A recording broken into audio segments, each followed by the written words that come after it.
What's going on, you guys? I'm so excited that everybody's off and running in the Primal Flow Foundations course. Certification Unit 1 is exceeding my expectations on you guys that have been posting your videos.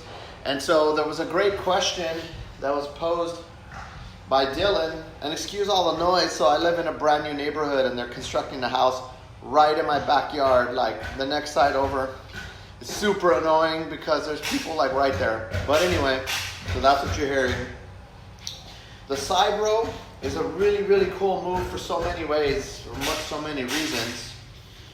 You're going to start from a position of a diagonal top, and you're going to lean in.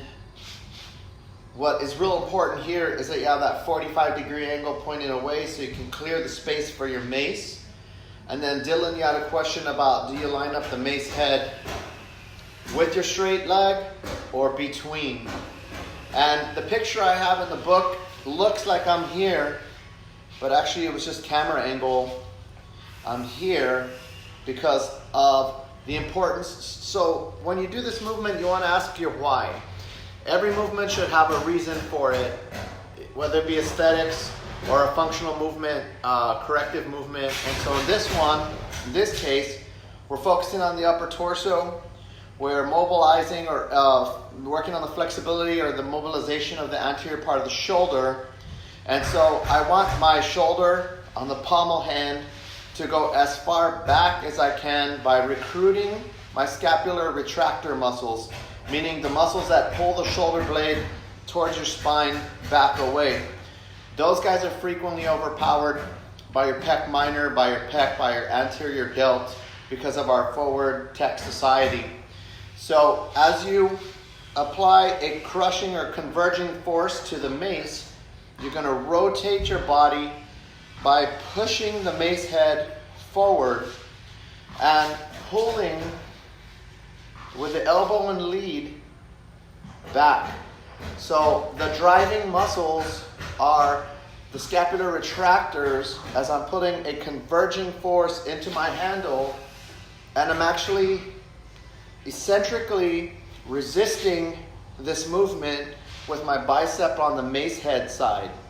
So as I'm pulling, I'm resisting over here. So I'm creating a converging force, but I'm also creating an opposing force with my mace head. So I get a lot of isometric contraction. I'm going to rotate through. So that makes that X pattern like I explained on the book. An X pattern here. What I see frequently is people do this. That doesn't do what I'm trying to shoot for on the row, the power row in the Primal Flow program. So on our power row, I want to keep the spine straight, shoulders over your hips in line, 45-degree angle on the leg, opposing forces through the arm, converging forces through the handle, and anti-rotation or counter-rotation, counter-rotation through the bent leg. So as I'm pulling back, my obliques are pulling forward. I have a lot of counter-rotation. I have a lot of opposing forces applied here in this movement. So it starts out through. And when I end this position here, I'm really applying a strong contraction in my back muscles of the scapular retractors so I can isokinetically move everything through and elongate the pec by overcoming the relative tightness. So there's a relative imbalance. This is too tight, this is too loose. So what I'm trying to do is I'm pulling back, meaning I'm moving this joint through space, isokinetically, right? But I'm isometrically holding at the end of it all so that I can change the relative tension between the scapular retractors and the pec minor and probably the long head of the bicep, actually short head of the bicep. So I'm pulling and I'm countering the force there. I'm also converging my force and applying counter rotation with my hip, and I'm holding an upright spine looking straight ahead. towards the front. Don't look this way because then you lose some of the tension in your spine. Look this way. And you'll feel mobilization too of your scalenes and your neck muscles. So from the side, it's a really good lean in. Drop the stance by opening up. That way you can work on adductor flexibility, as the illustration I did has in there. You want to recruit that muscle strong. You want to elongate there on the hamstring and adductor. I'm going to rotate with counter force, and I'm going to keep my position upright.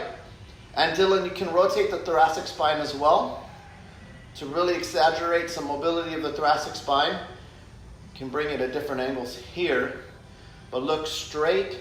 Don't look towards the rotation like this. All right? I see a lot of people online and they do this, right? You lose all the torso, anti-rotation, opposing force, tension. That's going to put a lot of mobilization in the body when you do that. What they're doing here is they're really just kind of working on hamstring flexibility, bringing that mace down low in line. That's okay, but really when you want more bang for your buck, which I do, I don't want to do this unless I'm working on increasing flexibility of my hamstring and adductors. In that case, you can emphasize the power roll down and up, but that's a completely different move if you ask me versus this. Power and aesthetics, this looks better too. So if I'm here, this has more presence, this has more aesthetics, this translates well to more movement. As we're going to start linking these things together. But there's a little bit of a explanation that's much more in depth. Leave your comments, you guys, on the post about this post, okay? I want to see your thoughts.